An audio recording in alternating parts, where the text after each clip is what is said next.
sobre 7 chaves espirituais. Amém? Como é importante a gente entender essas chaves e entender que, como filhos de Deus, recriados em Cristo Jesus, o nosso espírito ele precisa ser desenvolvido. Amém, irmão? Quando nascemos de novo, a gente nasce um bebê, né? Um bebê espiritual. E como bebê, o próprio apóstolo Pedro disse que a gente, como meninos renascidos, precisamos desejar o puro leite, né? A criança, quando nasce, ela tem que tomar o quê? Leite, né? Se ela se recusar a tomar o leite, ela não vai desenvolver, ela pode até morrer, né? E hoje, como cristãos, a gente precisa entender a questão do nosso espírito. A Bíblia fala do homem exterior, que é o corpo, o homem de carne, né? E o homem interior, que é o espírito, o homem do coração. Este espírito, este ser recriado em Cristo Jesus, ele precisa crescer, irmão. E hoje nós vamos falar aqui dessas 7 chaves. Vai ser rápido, porque imagine você for para uma academia para querer desenvolver o corpo físico, né? Você vai ver que para cada tipo ou grupo de músculo tem um tipo de exercício, é ou não é? Se a pessoa quer desenvolver os braços, tem aquele exercício específico. Quer desenvolver outras partes do corpo, tem aqueles exercícios. E hoje nós vamos ver que o nosso espírito, ele precisa também ser desenvolvido. Senão ele vai passar a vida toda aquele espírito como um espírito de uma criança. É o cristão que fica só pensando, volta logo Jesus, volta logo Jesus. Jesus vai voltar, mas enquanto ele não voltar, a gente tem que viver aqui a vida cristã, irmão. A gente tem que vencer. Estamos aqui para vencer em Cristo Jesus. Porque a Bíblia diz que a presente geração está gemendo pela manifestação dos verdadeiros filhos de Deus. Como filhos e filhas de Deus, nós precisamos ter um crescimento. Amém? Então nós vamos ver aqui essas chaves. Lembrando que cada chave vai abrir uma porta.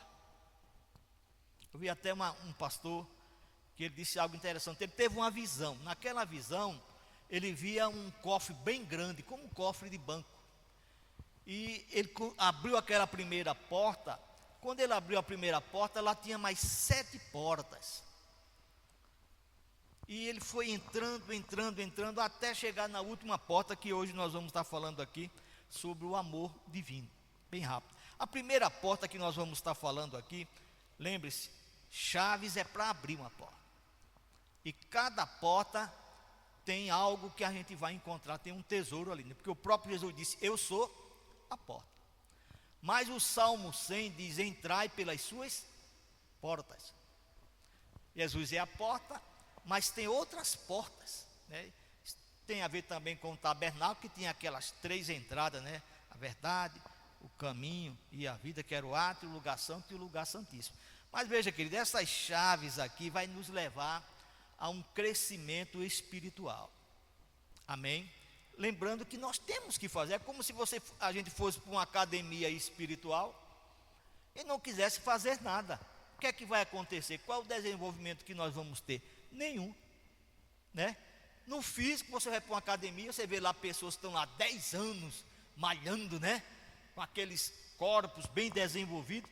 E no espiritual, irmão, se a gente não começar a fazer essas práticas espirituais, não teremos crescimento. Você começa a fazer uma atividade física, você não vê o crescimento na hora, o músculo não cresce instantâneo, mas com o tempo, com o processo. E assim é a questão espiritual. Esses músculos espirituais precisam ser trabalhados. E a primeira chave que nós vamos estar falando aqui é a adoração pessoal. Está lá em Marcos 12, 28, eu não vou estar lendo tudo, porque senão a gente vai tomar muito tempo. Adoração pessoal, todo mundo sabe o que é adoração. Adorar é beijar a face de Deus. Amém? O próprio Jesus disse que Deus procura os verdadeiros adoradores. Deus não está procurando adoração, porque Ele tem muito lá no céu. Ele procura o adorador. Amém? Porque ele quer manifestar a sua glória e a sua presença na vida do adorador. É na adoração que nós vamos ter experiências tremendas com Deus, porque ninguém aqui foi programado para adorar, irmão. Amém? Ninguém aqui é um programa. Nós não somos um software programado, não. Nós temos a liberdade. Tudo tem que ter voluntariedade, né? Tudo tem que ser uma decisão nossa. Adorar é uma decisão. Se eu adoro, quanto mais eu adoro a Deus, mais eu vou ficar parecendo com Deus. Por que a gente vê hoje muita coisa e quase a igreja ainda não está experimentando o poder da verdadeira adoração? Amém, irmão? E a adoração pessoal é justamente aquele momento que você vai entrar no seu quarto para adorar a Deus. Ali não vai ter ninguém cantando para você, nem tocando um instrumento, você vai estar lá só. E às vezes é até melhor você não colocar nenhum som ali, ficar só. Aí você vai ver a guerra qual é, irmão?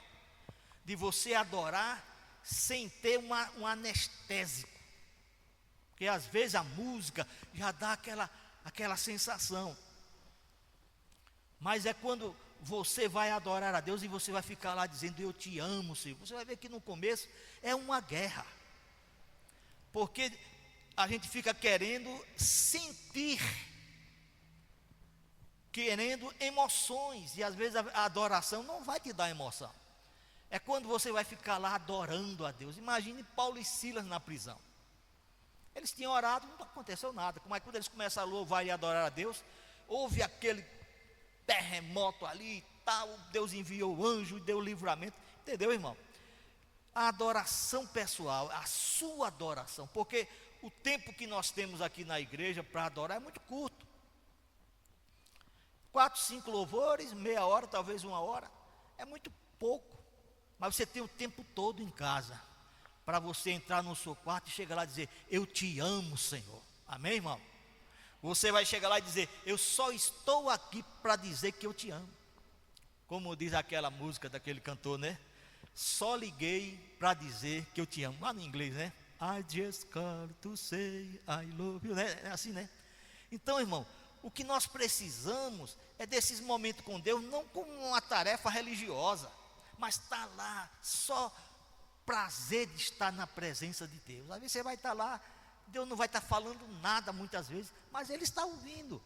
Cada palavra que você diz, que sai da sua boca, Ele ouviu. Amém? E isso, a nossa adoração, é preciso entender, não muda Deus. Deus é imutável, Ele não muda nem pode ser mudado. Mas quem é que vai mudar? Somos nós. Nós é quem seremos mudados nesse momento de adoração. O Efésios 5 diz o seguinte: com salmos, não vos embriagueis com vinho onde há contenda, mas enchei-vos do Espírito, com salmos, hinos, cânticos espirituais, salmodiando o Senhor no vosso coração, falando entre vós. Você vai adorando a Deus, você vai falando, na verdade quem está sendo mudado é você. Porque você vai adorando e você vai entrando na atmosfera da presença de Deus. E é ali onde está a presença do Senhor. Deus habita no meio dos louvores. Às vezes a gente começa a adorar a Deus, às vezes não tem presença nenhuma. Ou melhor, a presença está, mas a gente não está experimentando ainda. Mas aí você começa adorando.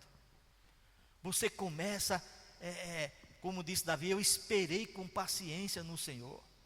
Tendo paciência, continue adorando, porque talvez os primeiros 30 minutos da adoração pessoal, talvez não aconteça nada, talvez a gente fique ali meio, isso aqui está funcionando, né? Teve um irmão que ele já estava há 150 horas de adoração, irmão. Olha, quantos dias não dá aí, né? Só adorando. E o diabo chegou e disse: isso não está funcionando, você está perdendo o seu tempo. Naquele momento Deus deu uma visão a ele. Ele olhou e viu o céu e Deus, ele viu ali a presença de Deus, Jesus Cristo estendendo a mão para ele, dizendo: eu estou recebendo a sua adoração. Amém, irmão? Tudo que nós fizermos, querido, Deus está recebendo. Então é importante a gente ter esse momento só com Deus, para adorar Ele. Se está enfrentando o problema, vá adorar. Fique lá, esqueça os seus problemas, fique só lá adorando o Senhor, na presença dEle, derramando o seu coração diante de Deus. Porque às vezes a gente chega diante de Deus só para pedir coisas, que Deus é bom mesmo, Ele dá muito mais do que a gente pede, mas tudo que Ele quer é você. Amém? Diga para o seu irmão, Deus quer você. Tudo que foi feito na cruz foi por você, querido. Deus deixou tudo que Ele amava para ter o nosso amor. O próprio Jesus, quando estava no Getsemane, depois de orar 3 vezes, Pai, não tem como salvar esta humanidade, sem que eu tenha que tomar este cálice. Aí Deus disse, não tem. Mas Deus está dizendo, você não é obrigado a morrer, meu filho. Se você não morrer, esse povo está perdido. Aí ele disse, eu vou morrer. Amém? Ele pagou o preço, para que hoje você pudesse adorar a Deus em espírito e em verdade. Tudo que Deus está querendo, irmão, não é serviço. A Bíblia diz, só o Senhor teu Deus adorarás. Veja a ótica de Deus. Em primeiro lugar, adoração. Só o Senhor teu Deus adorarás e só a Ele servirás. Primeiro, adoração. Segundo lugar, serviço. Às vezes a gente quer fazer obra para Deus. Nós temos que fazer obra com Deus. Muitos vão fazer obra e às vezes voltam frustrados, porque vão fazer a obra para Deus. Mas nós temos que fazer obra com Deus.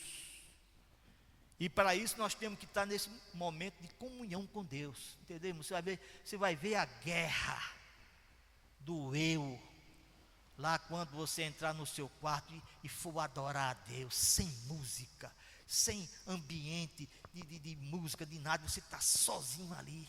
Aí você vai ver o que é a verdadeira adoração. Quando você começar a adorar a Deus, e você disser, eu te amo, e a glória dele entrar naquele ambiente.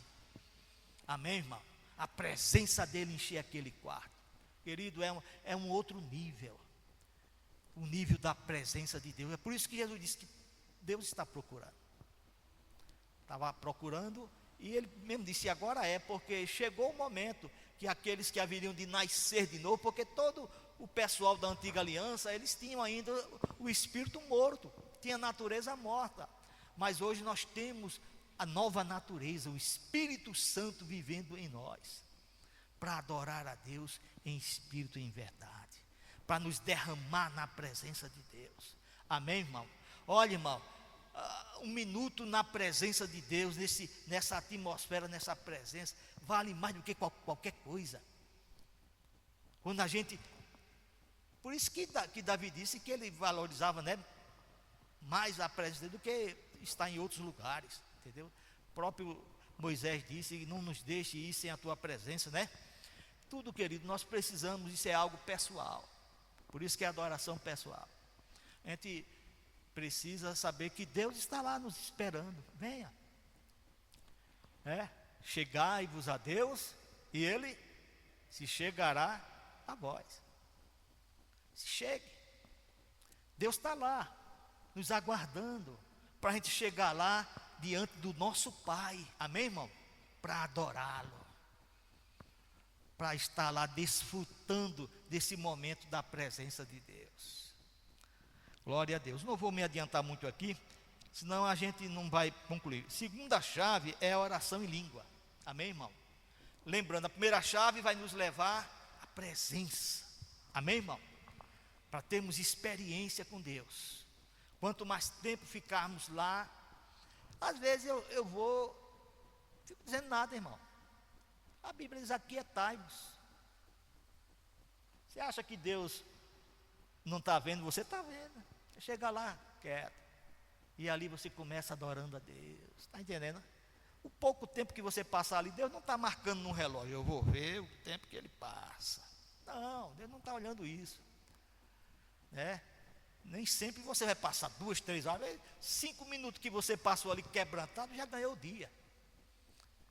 Deus fica feliz com isso. Segunda chave, oração em língua. Amém, irmão? Por que a importância da oração em língua? O Espírito Santo, ele veio do céu. Ele veio com a linguagem sobrenatural. E esta linguagem sobrenatural traz consigo o plano de Deus para a sua vida. Deus tem um plano para você. Mas mesmo sabendo que Deus tem um plano, a gente pode nunca conhecer esse plano. Porque estamos ignorando o papel, muitas das vezes, do Espírito Santo. Ele veio do céu com um plano, digamos assim, como um arquivo sobrenatural. E quando começamos a orar nesta linguagem sobrenatural, o Espírito Santo vai liberando no seu espírito o propósito desse plano de Deus. De uma hora para outra você sabe, porque sabe o que Deus lhe chamou para fazer no reino dele. Aí a Bíblia mostra os 5 ministérios, né? Apóstolo, profeta, evangelista, pastores e mestres. Mas depois a Bíblia mostra mais 3 ministérios: socorro, governo e variedade de língua. Deus não esqueceu dos socorros e governo. E a variedade de língua, que é o dom que edifica e se torna a base para todos os ministérios. Socorros e governo é que faz a parte material da igreja. Socorros e governo, o ministério é tão poderoso quanto o apóstolo poderoso, quanto o profeta, o pastor. Tudo é igual, irmão. Porque a pessoa é um apóstolo, ele não quer dizer que ele seja mais importante do que um socorros e governo. Socorros e governo é a parte material. O eletricista faz parte de socorros e governo. O faxineiro faz parte de socorros e governo. Aquela pessoa, um empresário, que Deus tem abençoado muito, e a igreja diz: precisamos abrir uma obra no interior, e o socorro do governo diz: eu vou comprar o local, vamos construir e vamos mandar o pessoal para lá. Está entendendo? Então são essas pessoas que são importantes, pessoas que Deus vai prosperar para investir no reino. Não é para o cara comprar um Cadillac e sair por aí passeando. Não, pode ter até o seu Cadillac, irmão, mas que invista no reino de Deus. Amém? Os socorros e governo é para isso. Então nunca se ache que você, que o seu chamado, o seu ofício não é importante. Tudo é importante. Tanto faz a pessoa ser um apóstolo lá na frente, quanto o cara está aqui nos bastidores, preparando o trabalho, porque se ele não fizer o preparo, não tem culto, ninguém faz nada, né? Todo mundo é importante no reino de Deus. Tanto é que Jesus disse que no reino de Deus, o maior cargo é o do servo. Amém, amados? Então as línguas, conforme Judas Inter, ele diz: mas vós, amados, edificando a vossa fé santíssima, orando no Espírito Santo. Você vai começar a orar e o Espírito Santo vai lhe edificar. Amém? A palavra edificar quer dizer construir. Você começa uma casa construindo como? Pelo alicerce. Amém? Quanto melhor o alicerce, maior você vai poder colocar uma estrutura nesse alicerce. Você vai fazer uma casa normal, 30, 40, né, centímetros de profundidade já dá. Mas um primeiro andar tem que reforçar o alicerce. E tem locais que tem até que colocar estacas de concreto, né? Reforço, tudo isso. E uma ponte, irmão. Uma ponte, eles colocam imensas estacas de concreto, né? Para preparar toda aquela estrutura. E agora na nossa vida espiritual, como nós às vezes queremos ter uma vida poderosa, cheia de unção, dos dons de Deus, sem estrutura. Sem estrutura. Se você for observar hoje, 90% talvez da igreja hoje não ora em língua. As línguas foram roubadas há uns tempos atrás, que há igrejas que proibiam o povo até de falar em língua, está entendendo? Tudo isso porque eles não entendiam as línguas. A língua, ela tem o seu local, tem a língua para edificação, tem o seu momento. A língua para edificação é a sua língua de edificação. Você pode orar à vontade, o tempo que você quiser. Lembrando que essa linguagem é para nos ajudar, para que a gente possa vencer as fraquezas. Amém? Não é uma questão que a pessoa é mais santa do que o outro. Não. O Espírito Santo veio para nos ajudar, não é porque aqui ninguém é melhor do que ninguém. Você começa a orar, ele começa a lhe edificar. A edificação, ela vem no Espírito. Tudo é no Espírito. Aí tem a língua para o incrédulo. A pessoa chega na igreja e de uma hora para outra, Deus usa aquele irmão, libera uma linguagem, e ali ele interpreta aquilo ali, e vai para aquela pessoa, e aquela pessoa, às vezes é um americano, e a pessoa começa a falar em inglês. E a pessoa entende no idioma dela. Ele está falando em língua e o americano entendendo em inglês. O plano que Deus tem para a vida dele, entendeu? Mas isso é um momento do Espírito. Aí também tem a língua como gemidos inexprimíveis de intercessão. Você vai orar de uma hora para outra, o Espírito Santo toma, você começa a sentir a dor daquela pessoa que talvez esteja para tirar a sua vida, ou esteja passando por um momento difícil. Aí são gemidos inexprimíveis de intercessão. E tem a profecia, que é a linguagem que a pessoa fala e o Espírito Santo libera a interpretação. Então, esses três fatos, né, estão sob a autoridade do Espírito Santo. Mas a sua língua de edificação é você quem decide o tempo que você quer se edificar diariamente. Amém? Meia hora, 1 hora, ou nenhuma hora. Você decide. A gente tem que, irmão, se nós não fizermos nada, é como chegar numa academia, eu quero ficar forte, vou sair daqui forte. Aí não quer nem pegar nenhum peso daquele. O que é que vai acontecer? Não vai acontecer nada.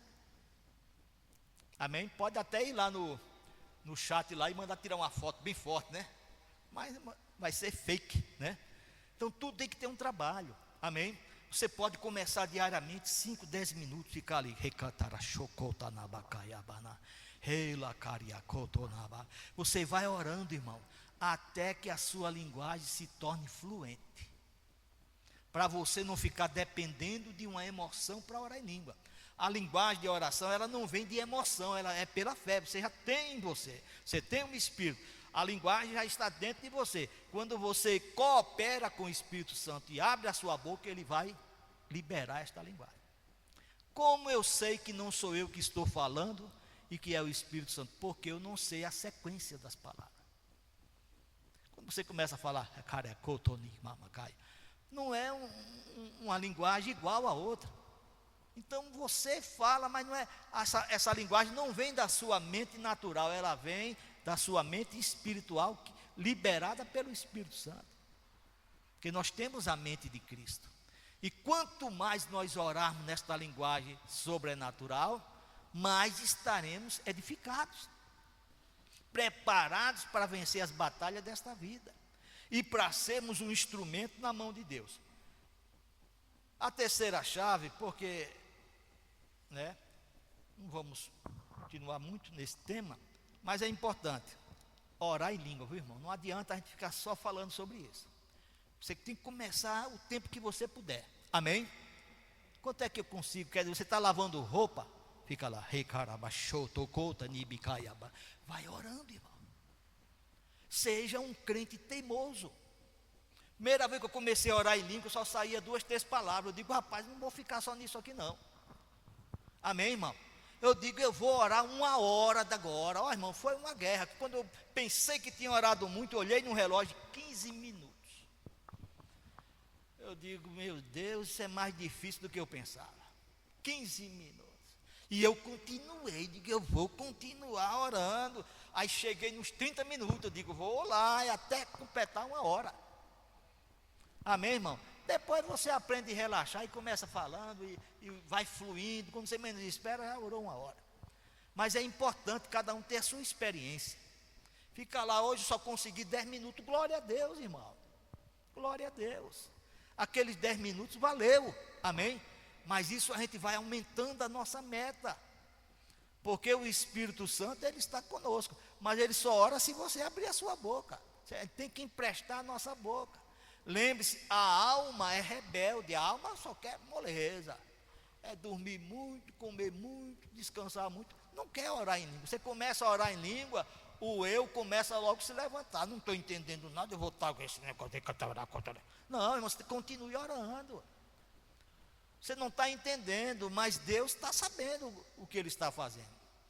Ele está deixando você em paz, porque o próprio Isaías disse que por lábios gaguejantes e por outra língua falará o Senhor este povo. Este é o descanso e o refrigério. Em vez de a gente ficar estressado, fica lá orando em língua. Fica lá só na glossolalia, como o povo diz, né? No xaracatá. Fica lá orando, vai orando.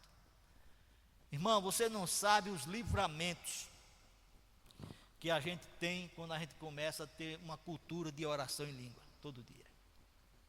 Orando, não importa o tempo, mas quanto mais você orar, mais você será edificado. Importante.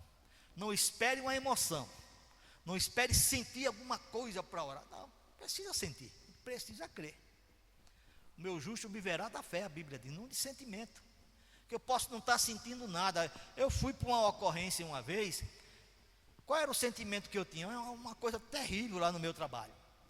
Não posso nem falar aqui em detalhe. E a única coisa que eu consegui, o sistema nervoso, entendeu? Era orar em língua.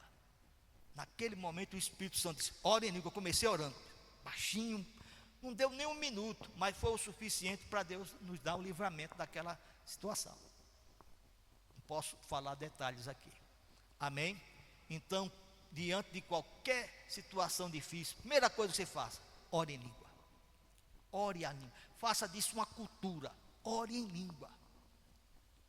Porque aí o Espírito Santo vem com a linguagem sobrenatural, que o diabo não entende, ninguém entende, mas é uma linguagem que Deus criou para ele agir, deixar você em paz e ele poder agir poderosamente nas nossas vidas. Amém? A terceira chave é confessar a palavra de Deus. Comece, a gente tem que fazer essa cultura. Pega um versículo bíblico, começa a confessar aquilo ali. Versículo sobre cura, você pega lá Isaías 53, verdadeiramente Ele tomou sobre si as nossas enfermidades, carregou com as nossas dores, o castigo que nos traz a paz estava sobre Ele, pelas suas pisaduras foste sarada. Você diz, obrigado Senhor, eu estou curado, porque Deus não é homem para mentir. Diabo pega a sua doença, sua enfermidade e bate em retirada. Vai confessando, porque às vezes você confessa uma vez, parece que o Espírito ainda não entendeu ali. Quanto mais você vai falando a palavra, vai chegar um momento que ela vai sair da sua mente e vai entrar no coração. Vai confessando. Tinha um irmão que ele tinha um problema nas pernas. Ele foi desenganado por 5 médicos. Ele rompeu o tendão. E aí o pastor disse para ele, olha, confesse a palavra 1 hora todo dia de cura. Ele começou confessando todo dia, pegava 1 hora confessando a cura dele, confessando a cura, confessando a cura. Quando foi um dia, ele foi com os amigos lá caçar patos, que ele caçava pato, e quando ele começou a andar, a perna doeu e ele caiu. E o diabo disse, eu não disse que você não está curado? Naquele momento ele disse, eu estou curado pelas feridas de Jesus. E ele sentiu como se um raio caiu do céu em cima daquela perna dele. Ele levantou totalmente curado e saiu encontrar os amigos que estavam lá naquela caçada. Irmão, é uma coisa tremenda, né? Eu vi também um testemunho da Betty Baxter. Betty Baxter, a mãe dela orou 17 anos por ela. Há coisas que muita gente ia desistir.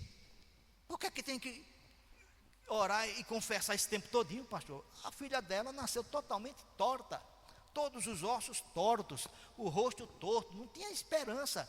O pastor disse, essa irmã é maluca, fica todo dia dizendo, você está curada minha filha, porque Deus não é homem para mentir. E o marido dela dizia, não dê falsas esperanças para a sua filha. E ela dizia, você está curada minha filha, porque Deus não é homem para mentir. E ela chegou ao ponto até de comprar um vestido novo. Disse, filha, esse vestido e um sapato novo, você vai vestir, toda a cidade vai ver, porque Deus não é homem para mentir. E confessando, quando foi um dia, a mãe já tinha confessado a cura e foi fazer o seu tricô.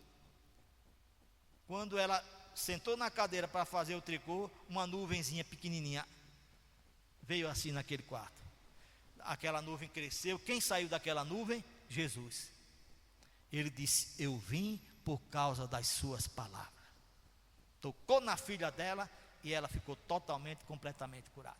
Toda a cidade viu ela vestida com aquele novo vestido, calçada com aqueles sapatos. E a mãe, ela falou para o pai: pai, eu não disse que o senhor estava errado, eu estou curada pelas feridas de Jesus. Pastor, eu estou curada. Quer dizer, a mãe dela ousou a confessar a cura. Amém, irmão? Continue confessando, continue declarando. Pega aquela palavra que fala sobre aquela bênção. Eu estou aqui em pé hoje, irmão, que esse dia eu comecei a confessar a cura, que a gente fica lá meio amuado, aquela coisa toda. Eu digo: eu estou curado em nome de Jesus. Amém, irmão? Comecei a tomar uma posição, irmão. Entendeu? De confessar a palavra de Deus. E a Bíblia diz: resistir ao diabo e ele fugirá de vós. Quando manda resistir ao diabo, é resistir à doença, resistir aos problemas. De onde é que vem tudo isso? É do diabo, não vem de Deus. Amém? Confessar a palavra. Pega a palavra de Deus. Olha, a coisa mais poderosa que nós temos é a palavra de Deus. Deus exaltou a sua palavra acima dele mesmo. A palavra de Deus é Deus. Amém? A palavra de Deus diz: pelas suas chagas foste sarado. Teve uma irmã que estava morrendo lá, moribunda. Aí ela começou a ler 1 de Pedro 2,24, que falava primeiramente a parte A, sobre a salvação e tal. Ela disse: oh, glória a Deus, eu estou doente, vou morrer, mas vou para o céu. Aí o Espírito Santo disse: continue lendo, mas ele disse: pelas suas chagas foste sarado.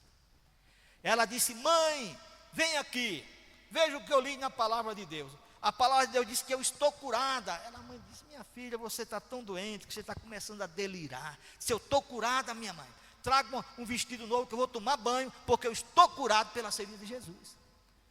Ela levantou-se curada, por causa do poder da palavra de Deus. Amém? A quarta chave é o jejum. Vai pegar um dia na semana, o tempo que você quiser, o período que você quiser, como você puder, tirar um momento para se abster do alimento, né? O que você quiser. Não vou entrar nesse detalhe, mas vamos para a quinta chave: meditação e assimilação. O que é que Deus falou para Josué? Medita nestas palavras de dia e de noite, e farás prosperar o teu caminho. Meditar é ficar ali remoendo, pensando. Pegar aquela passagem, vai ficar pensando naquela palavra, remoendo, falando aquilo ali. E eu gosto, por exemplo, né, você pode pegar um livro, como estamos lendo agora, o livro, né, de Judas, que é um livro pequeno, só tem um capítulo, e ler ali várias vezes. Todo dia você lê umas 3, 4 vezes, né? Eu comecei na época lendo 1 de João. Você pode fazer como eu. Às vezes eu ficava ouvindo o áudio, lendo e ouvindo 50 vezes 1 de João, 5 capítulos. De uma hora para outra, irmão, eu comecei a entender o livro. Você lê uma vez, parece que não leu nada, você não entendeu quase nada. Mas você leu a segunda vez, a coisa, você está dando ferramenta para o Espírito Santo trabalhar. Porque a palavra tem que estar no coração. E você começa lendo ali, de uma hora para outra, você começa entendendo todo o livro. Mesma coisa de Judas, você pode pegar também. Eu comecei a fazer isso com Efésios, já fiz 30 vezes o livro de Efésios, 30 e poucas vezes. Isso a gente vai crescendo, irmão. Você pega um livro daquele ali, vá só lendo, não queira entender as coisas agora não. Vá lendo, só lê. Leia, medite. De uma hora para outra, algumas passagens daquele livro vai começar a saltar, né? Já aconteceu com você? Parece que sai da Bíblia. Irmão, essas revelações é que vai nos dar crescimento. Se a gente não tiver a revelação, conhecimento espiritual, a gente não cresce. Isso é o nosso trabalho. Pega lá o livro de Judas, por exemplo, um capítulo e vai lendo. Vai lendo, não entendi nada, lê de novo, vai até começar a entender. Claro que você vai ler a primeira vez, alguma coisa vai entender. Mas quanto mais a gente mergulhar naquele livro, a mente de Cristo que está naquele livro vai ser liberada para a nossa mente. Não é decorar, irmão, o livro, não. É a revelação que tem que vir para o nosso espírito. Amém? Nós precisamos nos colocar no altar da consagração da palavra. Quando a Bíblia diz, eu rogo que apresente o vosso corpo. Amém? Bota o corpo lá para ouvir a palavra, para ler a palavra. Passa tempo com a palavra. Amém? Lê uma vez, vai lendo, entendeu? Fica à vontade. Você tem um tempo, aí é como você decide, né? Importante a gente fazer essas práticas. Porque senão a gente não cresce, a gente vai ficar a vida todinha só, pega só o Salmo 23, pega o Salmo tal. Tudo é importante, né? Dá momento, o Salmo 23, todas as passagens são importantes. Mas tem toda a palavra de Deus. Entendeu? E esse papel aqui de meditar e assimilar. Entendeu? A meditação e a assimilação. Por exemplo, se você for para São Paulo, você daqui a um ano voltar, você vai voltar falando paulista. Tem um amigo meu que ele foi para o Rio de Janeiro. Quando ele voltou falando carioca. Chegou lá, no Bom Parto, a gente pegava a carne. Que bicho é esse? Eu disse, mas rapaz, tu morava aqui, não sabe que bicho é esse? Aí foi pegar no caranguejo, o caranguejo deu uma muria e disse, solta o meu dedo, caranguejo. No instante ele lembrou, era chamando o caranguejo de carango. Irmão, a palavra de Deus, quanto mais tempo passar com a palavra de Deus, meditando e assimilando, nós seremos transformados. É como uma pessoa que passa por aqueles locais onde houve bomba atômica e ficou aquele ambiente contaminado. O cara vai para lá e ele é contagiado com aquela atmosfera maligna ali, né? Quanto mais tempo passar na palavra de Deus, meditando e assimilando, nós seremos contagiados com a presença de Deus. A mente do Espírito, a mente de Cristo vem sobre a nossa mente. Por isso que Deus disse, medita de dia e de noite. Pense na palavra. Fale a palavra. Fica ali remoendo aquela palavra. Amém? Parece uma coisa, né? Por que tem que fazer isso? Porque tem que fazer, irmão. Porque a gente vem com a mente natural. E o papel de renovar a mente é nossa. A Bíblia diz que a gente deve apresentar o nosso corpo a Deus para experimentar a boa, agradável e perfeita vontade de Deus, renovando a mente. Senão a gente passa o tempo todinho com a mente. É que nem o cara está com um mega computador, mas o processador dele ainda é o Pentium 200, né? Que foi bom na sua época, né? A memória lá a gente usava era 64 megabytes, né? Hoje tem um monte de memória com terabytes, né? Coisa potente, amém, irmão? E assim somos nós, irmão, a gente passa a vida todinha com aquele pensamento natural, não. Deus quer nos levar a atmosferas sobrenaturais da sua presença, amém, irmão? A gente ainda não experimentou o que Deus pode fazer através de um cristão. Você vê uma pessoa que nem o Felipe, né? Que pregou lá para o eunuco, foi Felipe, né? Translatado, irmão. Você já pensou que o cara está aqui, ser levado para 60 quilômetros de distância, aparecer em outro lugar, sumiu no vento, desapareceu, apareceu lá com o corpo, tudo completo em outro lugar? Isso é vida com Deus. A gente não pode achar que isso não acontece hoje. Não acontece, Deus quer operar, mas nós precisamos entrar neste nível, buscar, ter tempo, trabalhar essa questão do homem espiritual, colocar em prática essas chaves. Lembrando, cada chave abre uma porta. Você tem em sua casa, tem a chave que abre a porta de entrada, tem a porta dos quartos, tem porta de banheiro, cada porta tem a sua chave. Então, cada área dessa que a gente aplicar, a gente vai encontrar lá o tesouro que Deus está lá, resguardado para cada um de nós. Lembrando que há um livro sendo escrito da vida de cada um de nós. E este livro, eu acredito que é só sucesso que Deus tem para nós. Ele disse, eu bem sei os pensamentos que tenho a vosso respeito. Coisa grande, irmão. Deus não está programando coisa pequena para você, não. A Bíblia diz que os pensamentos dele é igual ao número da areia do mar.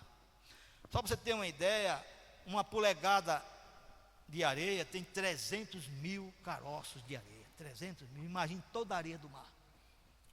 Toda a areia do mundo que existe. Bilhões e trilhões de toneladas de areia. E a Bíblia diz que os pensamentos que Deus tem a seu respeito é maior do que isso. São coisas grandes. Tanto é que a Bíblia diz: eu não disse vocês são deuses? Parece que isso não soa bem para a gente. Vocês são deuses. Amém, irmão? Todos vós sois filhos do Altíssimo. Nós temos que começar a falar com deuses. Você pensa que o diabo gosta disso, é? Ele mentiu lá para Adão e Eva: não, vocês não são nada, vocês têm que comer do fruto. E Adão e Eva comeram e quebrou a cara. É ou não é? E a gente já vem com essa mentalidade. Eles já eram como Deus. Deus criou o homem à imagem e semelhança. Eles já eram como Deus. Um homem que tinha um potencial tremendo, que nem Adão, que colocou o nome de todos os animais. Não tinha um computador, não tinha nada para escrever. Ele saiu colocando o nome de milhares de animais. Imagine a mente que ele tinha, a mente de Deus na vida dele. E hoje nós temos a mente de Cristo, irmão. Toda a sabedoria do mundo está em Cristo e está em nós, porque a Bíblia diz que em Cristo habita toda a plenitude de Deus. E esse Cristo está ungido e Ele habita em nós, Ele vive em nós. Quando foi, alguém perguntou, quando foi que Jesus deixou de ser Jesus? Quando muitas das vezes Ele veio habitar em muitos cristãos. Entendeu? Porque às vezes a gente pensa que Jesus não habita em nós. E às vezes a gente age como se Ele não vivesse em nós. Jesus está em nós. Nessa expectativa que a gente tem os nossos olhos espirituais abertos. Para agir como Ele. Para agir como verdadeiros filhos de Deus aqui na terra. Amém, queridos? Meditação e assimilação. A sexta é cooperar com o Espírito Santo. 1 Coríntios 3,9, porque nós somos cooperadores de Deus, vós sois lavoura de Deus, edifício de Deus. Nós temos que cooperar. Nós somos a casa de Deus, mas nós temos que cooperar com o Espírito Santo, fazer a nossa parte para que o Espírito Santo, Ele conclua toda a obra que Ele quer operar em nossos corações. Nos levar para onde Ele quer nos levar, para termos a mente de Cristo e agir como filhos de Deus, querido. Temos que cooperar. O Espírito Santo muitas vezes está em nossa vida em stand-by, aguardando. Está como lá, né, no começo. A terra ficou sem forma e vazia e o Espírito Santo pairava sobre as águas. Só lá. Outra versão diz que ele tremia sobre as águas. Viu, irmão? Estava tremendo. O poder de Deus é um poder real. Ele estava lá tremendo, esperando o momento. Até que Deus disse: haja luz, e o Espírito Santo foi, trouxe a luz. Ele está em nós aguardando que a gente haja. Entre nesta parceria com o Espírito Santo. Amém, amados? Comece a liberar. Onde o Espírito Santo não tem liberdade, ele não pode fazer nada. Se a gente não tem liberdade, o Espírito Santo não tem liberdade. Como é que o Espírito Santo vai ter liberdade se eu não tenho liberdade? E se ele vive em nós? Quando eu estendo a minha mão, a minha mão é como se fosse uma luva. Amém? A mão física, mas quem está aqui dentro é o Espírito Santo. Então o Espírito Santo age em nós e através de nós. A gente fica esperando que o Espírito Santo venha do céu e age, mas ele já vive em nós, irmão. Amém? Cristo em vós, esperança da glória. Ele vive em nós, Jesus, através da pessoa do Espírito Santo. Ele vive a sua presença. E nós não podemos ter o Espírito Santo e não ter o poder do Espírito Santo. Jesus disse: ficar em Jerusalém até que do alto seja revestido do poder. Quando você recebeu o batismo no Espírito Santo, você recebeu o poder, o dunamis do Espírito Santo. O poder explosivo de Deus. Amém? A gente tem que começar a liberar este poder que habita em nós. Temos que pedir a Deus e começar a agir com ousadia. Precisamos, às vezes, não é fé, fé a gente já tem, é ousadia. Fazer que nem Pedro, quando Jesus veio andando sobre as águas, ele disse: se é o Senhor, permita que eu vá. Jesus disse: venha. Ele pulou da água, pulou do barco e andou sobre as águas. Os 11 ficaram lá com medo, como que diz: esse é um doido, só podia ser o Pedro, né? Não é que ele pulou do barco, mas começou a andar sobre as águas. Teve a experiência do vento e o mar e tal, mas depois voltou a andar novamente. Amém, irmão? Jesus Cristo, Deus não está preocupado se você teve alguma experiência negativa. Continue andando. Amém, irmão? Continue nessa fé, querido. A gente tem que começar a desejar isso. A gente passa aqui nesta vida só uma vez. Precisamos cumprir o nosso chamado. Amém? Cumprir aquilo que Deus tem para nós 100%. Amém ou não amém? E cooperar com o Espírito Santo. E a última chave, glória a Deus. Estamos encerrando. Depois eu vou mandar o estudo lá para o grupo. Andar no amor ágape. Efésios 5:2. E andar em amor, como também Cristo vos amou, e se entregou a si mesmo por nós, em oferta e sacrifício a Deus, em cheiro suave. O amor divino, amém? O amor ágape. Nós temos que andar nessa nova natureza que é o amor. Está em amor, para que o poder dele flua para curar as pessoas. Porque as pessoas às vezes estão enfermas, elas muitas vezes não passam de prisioneiros de guerra do diabo. São prisioneiros. Lembrando que a enfermidade é uma prisão. Jesus, quando libertou aquela mulher que estava lá 18 anos na sinagoga, e reclamaram porque ele libertou a mulher, e disse: não tinha que se libertar esta mulher que há 18 anos Satanás a tinha presa. 18 anos de prisão, 18 anos de enfermidade. Ele chegou e disse: estás livre desta enfermidade. Ele falou a palavra, amém, irmão? Mulher, estás livre. Tocou na mulher, a mulher se levantou. Amém? São chaves, cada chave abre uma porta. Recapitulando, a primeira chave, adoração. Tudo que Deus quer é você passar tempo com Deus adorando. Primeira coisa, irmão, Deus não está atrás de estatística humana, não. Ele está atrás da gente. Ele quer você, Ele quer a gente. Filho meu, dá-me teu coração, né? Segundo lugar, oração em língua. Aí eu acredito que a oração em língua, ela já nos leva à adoração. Depois de um período de oração em língua, você vai começar a adorar a Deus com uma liberdade tremenda. A terceira chave é a chave da confissão da palavra de Deus. Digamos que você vai orar 1 hora, você pode dividir essa hora em 3 partes. Primeira parte, orar em língua. A segunda parte, confessar a palavra, adorar a Deus. E a terceira parte, confessar a palavra de Deus. E nem sempre a gente vai poder colocar as 7 chaves de uma vez, né? O jejum e tal, outras coisas. Mas pelo menos essas 3, a gente pode colocar essas 3 chaves. Adorar, orar em língua e confessar a palavra de Deus. Claro que na oração em língua você também vai orar também depois em português, vai ter o seu momento de português. Amém, irmão? Vamos ficar de pé em nome de Jesus. Eu acredito que Deus falou aos nossos corações.